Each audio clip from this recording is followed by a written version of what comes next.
Coming up here on Mountain News this morning, shoppers in our region spend the weekend preparing to see some snow. And if you're feeling blue this winter season, some Eastern Kentucky health officials share some tips on how you can perk up. Dedicated to Eastern and Southern Kentucky, this is WYMT Mountain News This Morning. Good morning to you. It's 5:30 on this Monday, the beginning of a work week, but I'm sure many of you are off for MLK Day. Let's take it over to forecaster Brandon Robinson for a look at that the cold weather. And Brandon, I'm sure many people, stocked up on the bread and milk. I made sure I had enough Coke Zero to survive. So there you go. You gotta have that's my only priority. Every time it snows, is like make sure the Coke Zero is still in stock. That's the only thing I care about. Gotta have the essentials. I understand that. But yes, and we have some more snow on the way today. Even though we got basically a little bit of everything yesterday, more of that is coming. So let's take a look and see what's going on right now. Some heavier bands of snow down into parts of the Cumberland Valley there, parts of Knox and Bell, going into Harlan, Leslie, and Clay counties this morning there, and even into parts of Whitley, Campbell, and Claiborne counties as well. Just be careful. Take it easy out there. Buffalo Mountain, some snow here in Perry County this morning, and we see up on top of Whitesburg Pine Mountain some snow and some fog up on US 119. So you may have some fog issues in some of those, again, potential storms or potential issues there could be around this morning. Some slick roads for sure. We're looking at temperatures in the 20s and right around 30 there in Ashland. It's a warm spot in the region, but most of us in the mid to upper 20s. And I don't think we're going to go too much further today because we're going to see those cloudy skies and those chances for snow showers off and on throughout the morning as you eat your breakfast if you're getting up today. And your 12-hour planner, again, not much movement, all up about 29 as those snow showers continue, at least until the early afternoon before they start to taper off, especially for most of the area. Dakota? All right, Brendan, thank you. Legendary Kentucky men's basketball coach Joby Hall died Saturday. The Kentucky native never lost his connection to his community. Grayson Passmore went to Hall's hometown of Cynthiana to show us just how much he means to them. It's clear when you walk in Bianchi's restaurant, What you want to drink, baby? you're taken care of like family, which is how it became the perfect spot for the Gilkerson Kids monthly meetup. The only other times they're sure to round everyone up is when UK plays. Every time Kentucky plays, we go to each other's house. And while there's some debate, Or 1:30. 1:30. I'm gonna say 30. No, that's Tuesday. Listen to her. Okay. Yeah. See, he never listens to me. She corrects me all the time.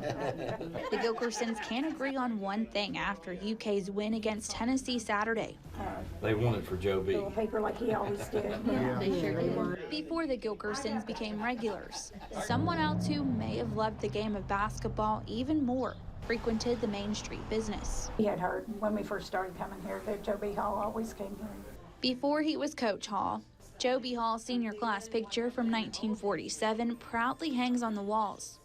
And on the day of his death, Bianchi's is full of dedicated fans, taking pictures, sporting their UK gear, and gathering for supper to share their favorite When memories. it comes to Kentucky basketball, we go back a long way. Back into the 50s and 60s. The Gilkerson brothers were very proudly there when Coach Hall led the Wildcats to the 1978 NCAA title. Oh yeah, that was great. It was great. It was a celebration.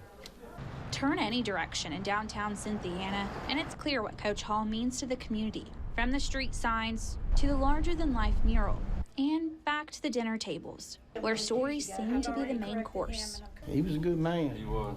Well, Joby Hall was for family, just like we're all for family. Oh, he was. In Cynthiana, Grayson Passmore, WKYT. Well, before the snow hit, people in Pikeville were out and about preparing for the worst. Many folks were getting the essentials like the usual milk and bread, but people also prepared for power outages with the groceries, especially water and canned goods.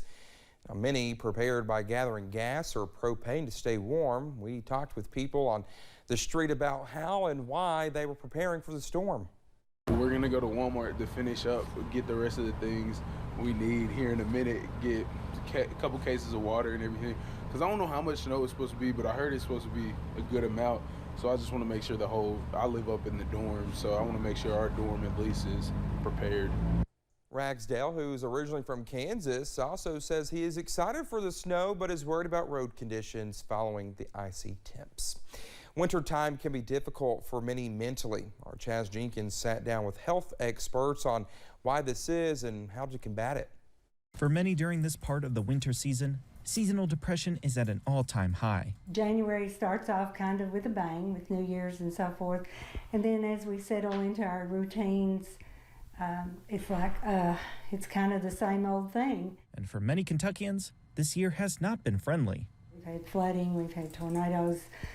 You know, it's tough on top of already trying to just settle into a new year, and then we throw COVID in there. Health officials cite several ways to combat depression, including listening to music, exercising, and having a good sleep schedule. We can help ourselves, but we get busy. We get into this January routine and the humdrum of life and so forth, and we're not thinking about that. But if you find yourself not being able to function in everyday life, medical assistance is recommended. Medication doesn't have to last forever either. It can be, sometimes people can be going through a depression and then they can get better.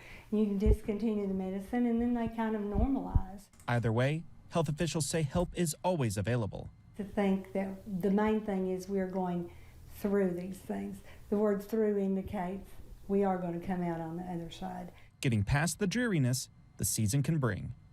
In Knott County, Chaz Jenkins, WYMT Mountain News. Well, Joan says she has been seeing about 20 clients a day since the new year began. The 2022 WYMT Fishing Expo presented by Pittsburgh Marine ended early due to the wintry weather. Event coordinators say out of an abundance of caution, the vendors agreed to close Saturday after the event ended at 7 p.m. Despite the news, co-owner of Backwater Outfitters in Lexington, Brad Myers, says this year's expo was a success. We had a ton of people here. There was a lot of people come through. We got to see some people that we didn't see last year. So it was a great crowd last night. This morning's been a little slower coming through. Myers says they have been participating in the expo since it began. He adds they are looking forward to the next one. The Mountain Arts Center is preparing its stage for the Appalachian Arts and Entertainment Awards this spring. But first, officials need your help. Voting is open for people to select their favorite artists, musicians, podcast hosts, and more, bringing in a packed house of nominees from 9 of the 13 states across the region. MAC Executive Director Joe Campbell says it is great to see this year's nominees, which spotlight some new faces from Appalachia. We're highlighting the talent. I mean, we're finally having a system to where we can highlight all the talent. You know, not just musicians, but all the artists and entertainers, and even behind the scenes folks that make the entertainment industry work. So we're super excited about that. You can vote for your favorites through February 10th. Tickets for the Appies are still available at the Mountain Arts Center. Well, just ahead this morning, a long-running comedy show pays tribute to one of its former hosts. That's next. And slick roads are the big story this morning, and more snow is on the way, which will likely only make some things worse. I'll have the latest forecast in about 3 minutes.